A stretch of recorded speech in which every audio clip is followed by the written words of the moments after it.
कैसे हो आप सब। आज आप लोग देख रहे हैं शिवानी कुमारी को।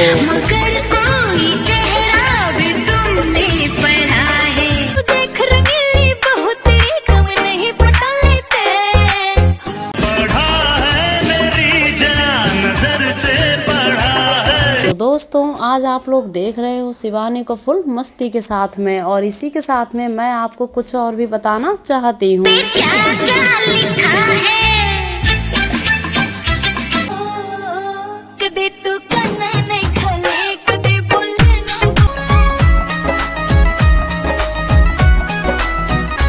और इसी के साथ में आप लोग ये क्या देख रहे हैं। बोल जा राजी बोल जा जड़ी मैं तेरी। दोस्तों ये रहा राजस्थान का कल्चर, और आप लोग देख रहे हैं राजस्थान के टूरिज्म को।